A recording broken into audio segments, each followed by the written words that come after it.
नमस्कार मैत्रिणींनो, मी पूजा तुम्हा सर्वांचं स्वागत करते पूजा स्पेशल रेसिपीजमध्ये, जिथे तुम्हाला मिळतात झटपट, सोप्या आणि टेस्टी रेसिपीज। तर मैत्रिणींनो, आज मी तुमच्यासाठी घेऊन आली आहे बेसन ब्रेड टोस्ट। चला तर मग व्हिडिओला सुरुवात करूया। पण त्यापूर्वी अजूनही जर तुम्ही माझ्या चॅनलवर नवीन असाल तर प्लीज माझं चॅनल सबस्क्राईब करा, सोबतच बेल आयकॉनवरही क्लिक करा, जेणेकरून तुम्हाला प्रत्येक व्हिडिओचे अपडेट्स मिळत जातील। तर या बेसन ब्रेड टोस्टसाठी मी इथे 1 चमचा जिरे पूड, चवीनुसार मीठ, 1 चमचा लाल तिखट, अर्धा चमचा हळद, अर्धा चमचा धने पूड, 1 कप बेसन, 1 बारीक चिरलेला कांदा, 1 बारीक चिरलेला टोमॅटो आणि 2 ते 3 हिरव्या मिरच्या घेतलेल्या आहेत। आणि आता हे सर्व साहित्य आपण एका बाउलमध्ये घेऊन हे मिक्स करून घ्यायचंय। ही रेसिपी खरोखरच खूप टेस्टी होते आणि जेव्हा पण तुमच्याकडे जास्त वेळ नसेल काहीतरी नाश्ता वगैरे बनवण्यासाठी, तर त्यावेळी तुम्ही ही झटपट बनवू शकता आणि मुलंही अगदी आवडीनं खातील। तर आता इथे सर्व साहित्य मी घातलेलं आहे आणि आपण असं फेटणीच्या सहाय्याने हे व्यवस्थित थोडंसं मिक्स करून घेऊया। आता अगदी थोडंसं पाणी घालून हे आपण मिक्स करून घ्यायचंय, कारण आपल्याला याची कन्सिस्टन्सी जास्त पातळ किंवा जास्त दाटसर ठेवायची नाहीये। अगदी थोडं पाणी घालून हे व्यवस्थित मिक्सचर आपण तयार करून घ्यायचंय।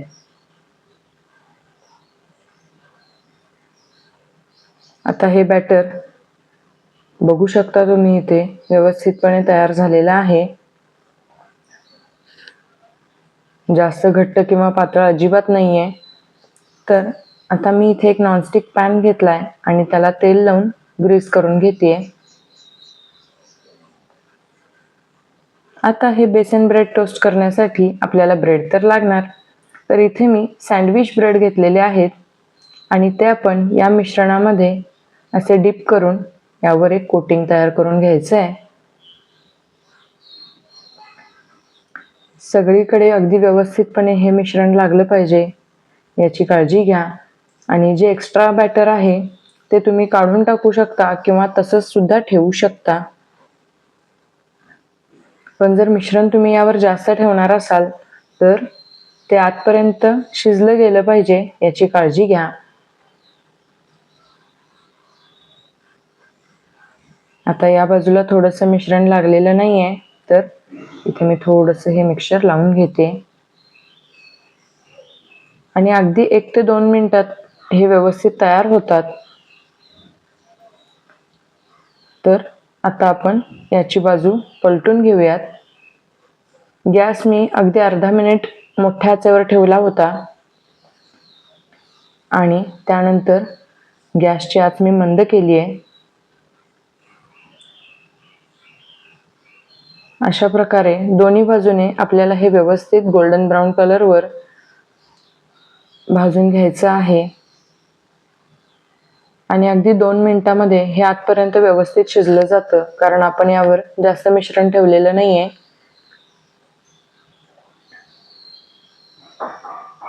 तर आता हे बेसन ब्रेड टोस्ट तयार आहे। आता आपण याला कट करून सर्व करूयात। माझा छोटा मुलगा हे खाण्यासाठी खूपच उतावीळ झालाय।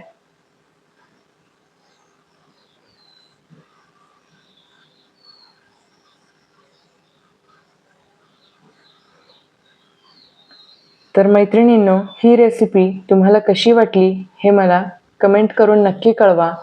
त्याचसोबत अजूनही जर चॅनल सबस्क्राईब केलं नसेल तर प्लीज माझं चॅनल सबस्क्राईब करा, सोबतच बेल आयकॉनवरही क्लिक करा आणि ही रेसिपी तुमच्या फ्रेंड्स आणि फॅमिलीसोबत नक्की शेअर करा। पुन्हा भेटू पुढच्या व्हिडिओमध्ये।